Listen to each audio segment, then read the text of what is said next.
ಎಲ್ಲರಿಗೂ ನಮಸ್ಕಾರ. ನನ್ನ ಹೊಸದೊಂದು ವಿಡಿಯೋಗೆ ಎಲ್ಲರಿಗೂ ಸ್ವಾಗತ.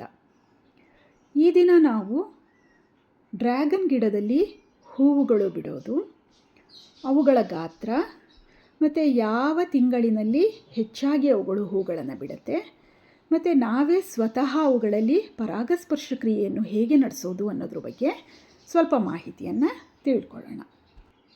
ಸಾಮಾನ್ಯವಾಗಿ ಇವುಗಳಲ್ಲಿ ಏಪ್ರಿಲ್ ಮೇ ತಿಂಗಳಿನಿಂದ ಶುರುವಾಗಿ ಸುಮಾರು ಅಕ್ಟೋಬರ್ ನವೆಂಬರ್ ತಿಂಗಳ ಕೊನೆಯವರೆಗೂ ಸಹ ಹೂಗಳನ್ನು ಕಾಣಬಹುದು. ಕೆಲವೊಂದು ಹೂಗಳಂತೂ ತುಂಬ ದೊಡ್ಡದಿರುತ್ತೆ, ಕೆಲವು ಹೂಗಳು ಸ್ವಲ್ಪ ಇದಕ್ಕಿಂತ ಚಿಕ್ಕದಾಗಿ ಸಹ ಇರ್ಬೋದು. ಈ ಹೂ ನೋಡಿ ಸುಮಾರು 1 ಅಡಿಯಷ್ಟು ಉದ್ದವಾಗಿರೋದನ್ನು ನಾವು ಕಾಣ್ಬೋದು. ಸಂಜೆ ಆಗ್ತಿದ್ದಂಗೆ ಅರಳೋದಕ್ಕೆ ರೆಡಿಯಾಗಿ ನಿಂತಿರುತ್ತೆ. ರಾತ್ರಿ ಆಗ್ತಾ ಆಗ್ತಾ ಸಂಪೂರ್ಣವಾಗಿ ಅರಳಿ ದೊಡ್ಡದಾಗ್ತಾ ಹೋಗುತ್ತೆ.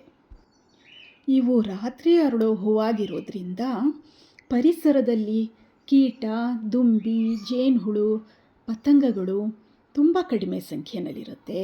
ಹಾಗಾಗಿ ಇವುಗಳಲ್ಲಿ ಪರಾಗಸ್ಪರ್ಶ ಕ್ರಿಯೆ ಸರಿಯಾಗಿ ನಡೀದೇ ಇದ್ದರೆ ಅನ್ನೋ ಕಾರಣದಿಂದ ನಾವೇ ಸ್ವತಃ ಪರಾಗಸ್ಪರ್ಶ ಕ್ರಿಯೆಯನ್ನು ನಡೆಸ್ಬೋದು.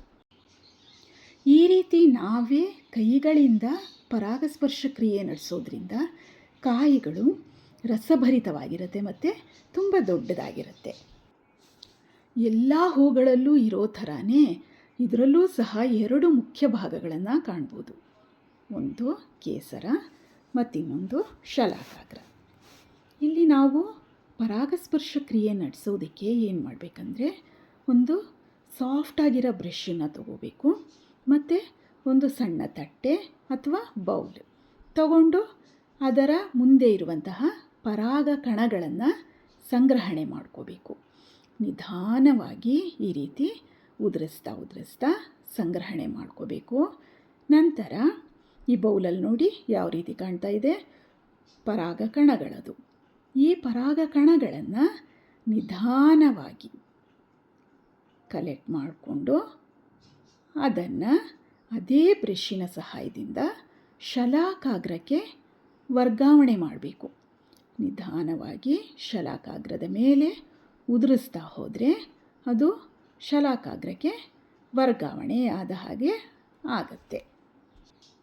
ಈ ಕ್ರಿಯೆಯನ್ನು ಹ್ಯಾಂಡ್ ಪಾಲಿನೇಷನ್ ಅಂತ ಸಹ ಕರೀತಾರೆ. ಈ ರೀತಿ ಮಾಡೋದ್ರಿಂದ ಹಣ್ಣುಗಳು ದೊಡ್ಡದಾಗಿ ಬಿಡುತ್ತೆ. ಪರಾಗಸ್ಪರ್ಶ ಕ್ರಿಯೆ ಅಲ್ಲಿಗೆ ಪೂರ್ಣವಾಗಿ ಮುಗಿದಿದೆ. ರಾತ್ರಿ ಕಳೀತು. ಇದು ಬೆಳಗ್ಗಿನ ಜಾವ. ಬೆಳಿಗ್ಗೆ ನೋಡುವಾಗ ಹೂ ಈ ರೀತಿ ಕಾಣಿಸ್ತಾ ಇದೆ. ಹೂವಿನಲ್ಲಿ ನೋಡಿ ಎಷ್ಟು ಚೆನ್ನಾಗಿ ಒಳಭಾಗದಲ್ಲಿ ಕೇಸರ ಮತ್ತು ಪರಾಗ ಕಣಗಳು ಹಾಗೆಯೇ ಶಲಾಕಾಗ್ರವನ್ನು ನೋಡ್ಬೋದು. ಶಲಾಕಾಗ್ರದ ಮೇಲೆ ನೋಡಿ ಸಣ್ಣ ಸಣ್ಣ ಪರಾಗ ಕಣಗಳು ನಿನ್ನೆ ನಾವು ಉದುರಿಸಿರೋದು ಸಹ ಕಾಣ್ತಾ ಇದೆ. ಒಮ್ಮೆ ಅರಳಿದ ಹೂವು ಸುಮಾರು 10ರಿಂದ 12 ಗಂಟೆಗಳ ಕಾಲ ಹಾಗೆ ಅರಳಿರುತ್ತೆ. ನಂತರ ಸೂರ್ಯ ಬರುವ ಹೊತ್ತಿಗೆ ನಿಧಾನವಾಗಿ ಬಾಡ್ತಾ ಮುದುಡ್ತಾ ಹೋಗುತ್ತೆ. ಇನ್ನೂ ಟೈಮ್ ಕಳೀತಾ ಬಿಸಿಲು ಹೆಚ್ಚಾಗ್ತಾ ಇದ್ದಂಗೆ ಈ ರೀತಿ ಸಂಪೂರ್ಣ ಮುದುಡಿ ಹೋಗುತ್ತೆ. ನಂತರ ಕೆಳಭಾಗದಲ್ಲಿ ಕಾಯಿ ಉಂಟಾಗಿ ಅದು ಕ್ರಮೇಣ ದೊಡ್ಡದಾಗ್ತಾ ಡ್ರ್ಯಾಗನ್ ಹಣ್ಣಾಗತ್ತೆ. ಹೀಗೆ ಡ್ರ್ಯಾಗನ್ ಫ್ಲವರ್ನಲ್ಲಿ ಪರಾಗಸ್ಪರ್ಶ ಕ್ರಿಯೆ ನಡೆಸೋದನ್ನು ನಾವಿವತ್ತು ನೋಡಿದ್ವಿ. Thank you for watching.